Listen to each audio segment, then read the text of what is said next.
Hello everyone, welcome to my channel.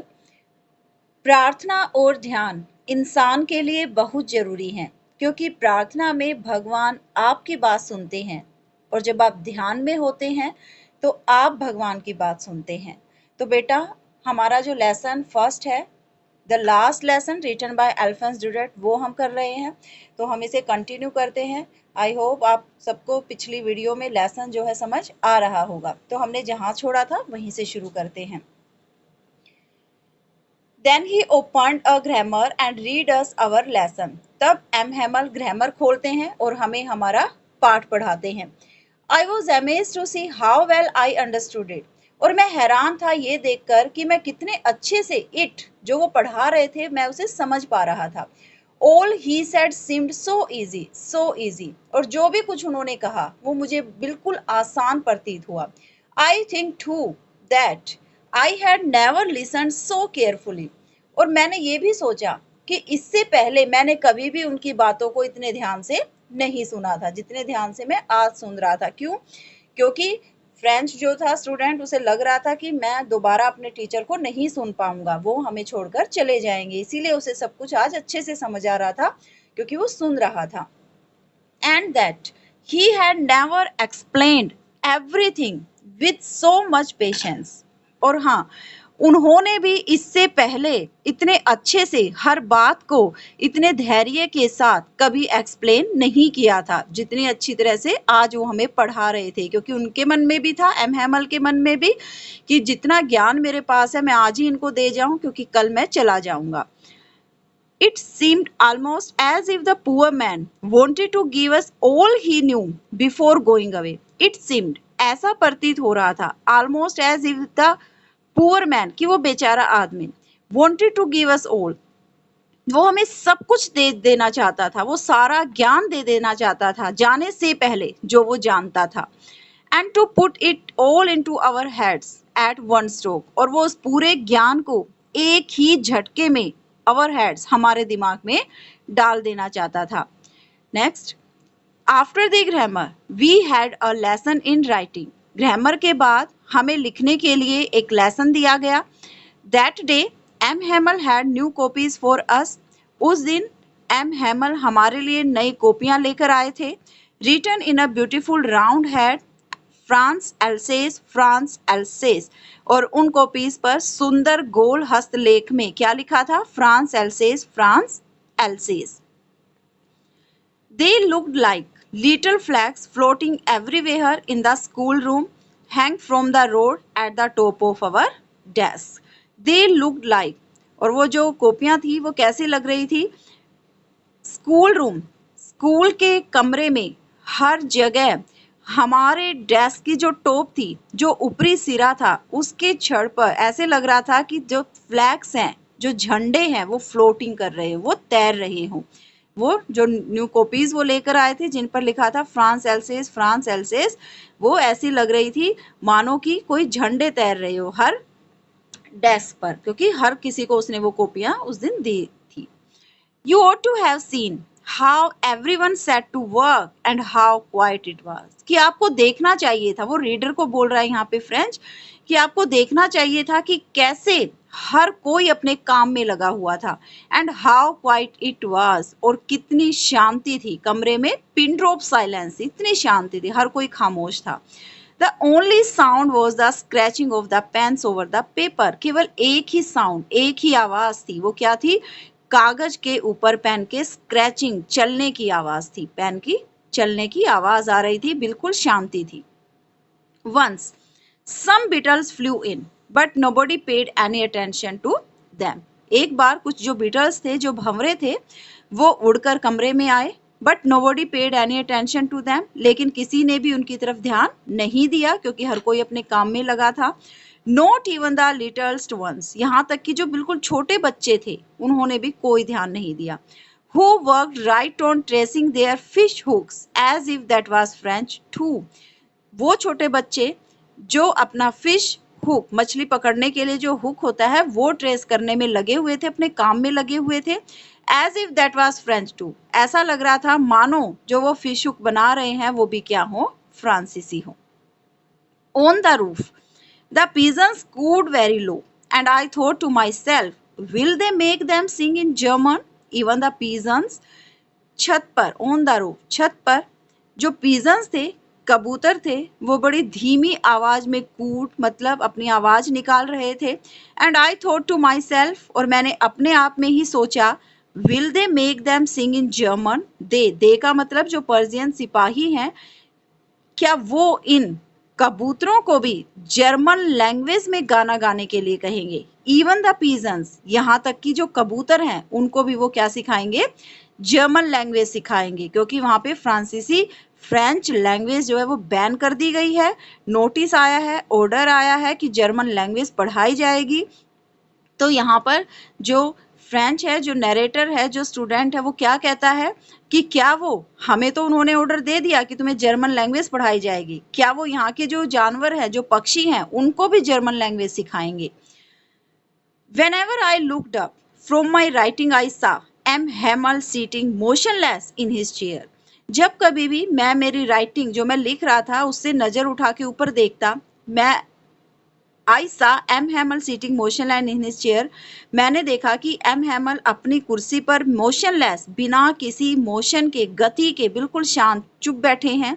And gazing first at one thing, then at another, as if he wanted to fix in his mind just how everything looked in that little school room. Gazing first at one thing.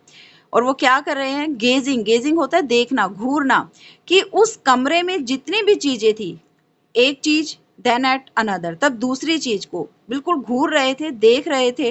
As if he wanted to fix, मानो की, as if, मानो, he wanted to fix in his mind just how everything looked in that little school room, कि वो जाने से पहले उस छोटे स्कूल के कमरे में हर चीज कैसी दिखती थी, उसे अपने माइंड में फिक्स कर लेना चाहते हूँ। जाने से पहले हर चीज को अपने माइंड में वो फिक्स कर लेना चाहते हो। इस प्रकार वो हर चीज को निहार रहे थे, देख रहे थे। फैंसी, कल्पना कीजिए। अब यहाँ पे रीडर आपको कह रहा है कि आप फैंसी, कल्पना कीजिए। For 40 years he had been there in the same place with his garden outside the window and his class in front of him, कि 40 साल से वह वहीं उसी स्थान पर है, उसके विद हिज गार्डन, अपने बगीचे के साथ, और उस बगीचे के बाहर जो खिड़की है, and his class in front of him, और उसके सामने जो उसकी क्लास है। मतलब 40 साल हो गए वो इसी स्कूल में पढ़ा रहा है, इसी स्कूल रूम जो है, कमरा है, और कमरे में जो खिड़की है, खिड़की से बाहर उसका बगीचा है, सेम प्लेस है। कितने सालों से? 40 सालों से। तो वो कहता है कि आप कल्पना कीजिए, just like that.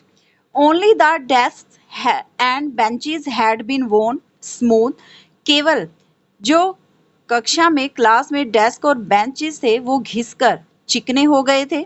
The walnut trees in the garden were taller. बगीचे में जो अखरोट के पेड़ थे वो लंबे हो गए थे। And the hopevine that he had planted himself twined about the windows to the roof. और वो होपवाइन की बेल जो उसने खुद लगाई थी, वह बड़ी होकर खिड़की से होती हुई छत तक जा चुकी थी। मतलब चेंज सब कुछ हो चुका था। 40 साल काफी लंबा टाइम होता है, और वो उसी स्थान पर था। उसने अपनी सर्विस, अपनी सेवा जो है वो 40 सालों से दे रहा था। तो आप कल्पना करें कि और उस स्थान को छोड़कर अब उसे जाना है। How it must have broken his heart to leave it all, poor man. अब वो उसको पुअर मैन फिर से बोल रहा है कि बेचारा आदमी। How it must have broken his heart to leave it all, leave it all, इस सब को उसे छोड़कर जाना है, उसका कितना दिल टूटा होगा। To hear his sister moving about in the room above, कमरे के ऊपर उसकी बहन को इधर उधर चलते हुए उसकी आवाज जो आ रही थी उसको सुनना, उसके कदमों की आवाज को सुनना। पैकिंग देयर ट्रंक्स, क्या कर रही थी वो? उनका जो ट्रंक्स, जो संदूक था, जो सामान था, वो पैक कर रही थी। तो उसकी आवाज को सुनना, वो बेचारा आदमी, उसका कितना दिल टूटा होगा। For they must leave the country next day, क्योंकि अगले दिन उन्हें वो कंट्री जो है वो छोड़कर जानी होगी। But he had the courage to hear every lesson to the very last, लेकिन ही जो एम हैमल है, लेकिन एम हैमल में एवरी लेसन, हर लेसन को आखिरी तक सुनने का साहस था। आफ्टर द राइटिंग के बाद we had a lesson in history, हमें हिस्ट्री में एक लेसन दिया गया। And then the babies chanted their ba be bi bo bu, और जो बच्चे थे तब उन्होंने अपना जो लेसन था, अपनी जो पोयम थी बा बेबी बोबू, ये पोयम छोटे बच्चों की जो पोयम थी उन्होंने अपनी वो चैंटेड वो सुनाई। Down there at the back of the room old Hauser had put on his spectacles and holding his primer in both hands down there at the back of the room। कमरे के पीछे वहां पर जो old Hauser बैठा था उसने अपने स्पेक्टेकल चश्मे पहने और अपनी जो प्राइमर जो अपना कायदा था, अपनी जो बुक थी उसे दोनों हाथों से पकड़ा। Spell the letters with them, और जो छोटे बच्चे जो बोल रहे थे उनके साथ उसने वो लेटर्स क्या किए, स्पेल्ड किए, बोले। You could see that he too was crying। आप देख सकते थे he जो ओल्ड हाउसर था वो भी रो रहा था। His voice trembled with emotion। Emotion से, भावनाओं से उसकी जो आवाज थी वो trembled, वो कांप रही थी। And it was so funny to hear him that we all wanted to laugh and cry। और उसे सुनना इतना मजाकिया था क्योंकि एक तरफ वो रो रहा था और वो बच्चों के साथ बाबे भी जो उनकी सॉरी जो पोयम थी वो भी वो स्पेल कर रहा था, तो उसे सुनना, उसकी आवाज भी कांप रही थी, उसे सुनना बड़ा मजाकिया लग रहा था कि हम सब हंसना भी चाहते थे और हम एक तरफ रोना भी चाहते थे। कैसा माहौल बन गया था क्लास में। How well I remember it the last lesson, कि मुझे कितने अच्छे से वो याद है वो आखिरी लेसन। यहाँ पे जो फ्रेंच है वो भी इमोशनल हो जाता है, उसे भी कहीं ना कहीं लगता है कि नहीं हमारे टीचर को नहीं जाना चाहिए। All at once the church clock struck 12, और तभी तुरंत जो चर्च की घड़ी थी उसने 12 बजाए। देन द एंजिलस, और तब जो एंजिलस जो चर्च था उसमें भी क्या है 12 बजे। At the same moment the trumpets of the पर्सियंस returning from drill, और उसी क्षण जो पर्सियन थे, जो सिपाही थे, जो अपनी ड्रिल से वापस लौट रहे थे, साउंडेड अंडर आवर विंडोज, हमारी खिड़की के नीचे उन्होंने भी क्या बुझाई, अपनी ट्रम्पेट्स होती है तुरही, उन्होंने भी अपनी विजय जो ध्वनि थी वो आवाज निकाली। M Hamel stood up very pale in his chair, M Hamel अपनी कुर्सी से खड़े हो गए, वेरी पेल, उनका चेहरा काफी पीला दिख रहा था। आई नेवर सा हिम लुक सो टॉल, और मैंने कभी भी उनको इतना लंबा नहीं देखा, मतलब उनके अंदर एक कॉन्फिडेंस झलक रहा था, मैंने कभी उनको ऐसे नहीं देखा था। My friends said he, I, but something choked him, he could not go on। said he, उन्होंने कहा, my friends, मेरे दोस्तों, I, मतलब वो बोल नहीं पा रहे थे, काफी इमोशनल हो गए थे क्योंकि उन्हें अब वो जगह छोड़कर जानी थी। आप कल्पना कर सकते हैं 40 सालों से वो वहीं पढ़ा रहा था, उसका वहाँ उस स्थान से लगाव भी हो गया था, लेकिन अब उसे एकदम नोटिस मिल जाता है कि आपको जाना है। समथिंग चोक्ड हिम, कुछ ऐसे था जो उसके गले को रूंध रहा था, वो बोल नहीं पा रहा था। He could not go on, वो अपनी बात को जारी नहीं रख पाया। Then he turn to the black board, तब वो ब्लैक बोर्ड की ओर टर्न हुआ, मुड़ा। टुक अ पीस ऑफ चाक, उसने एक चाक का टुकड़ा लिया। And bearing on with all his might जो पावर थी उसमें बियरिंग ऑन इकट्ठी करना, उसने अपनी जितनी भी पावर थी, स्ट्रेंथ थी, उसको इकट्ठा किया। He wrote as large as he could, और उसने इतना लार्ज, इतने बड़े अक्षरों में लिखा जितने अक्षरों में वो लिख सकता था। ब्लैक बोर्ड पे क्या लिखा, वाइवा ला फ्रांस, फ्रांस जिंदाबाद, long live France. Then he stop, तब वो रुका। And leaned his head against the wall, और दीवार के सामने अपना सिर झुकाया।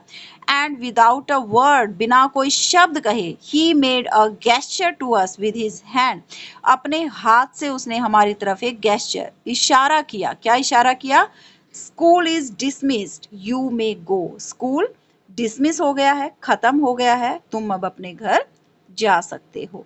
तो वो बोल नहीं पा रहा था, उसने ब्लैक बोर्ड पर लिख दिया वाइवा ला फ्रांस, फ्रांस जिंदाबाद, और उसने अपने हाथ से इशारा क्या किया कि स्कूल खत्म हो गया है, अब तुम चले जाओ। तो ये आपका फर्स्ट लेसन था फ्लेमिंगो बुक का, last lesson written by Alphonse Daudet. I hope आपको समझ आ गया होगा, अच्छे से आप सबको क्लियर होगा। तो बेटा आप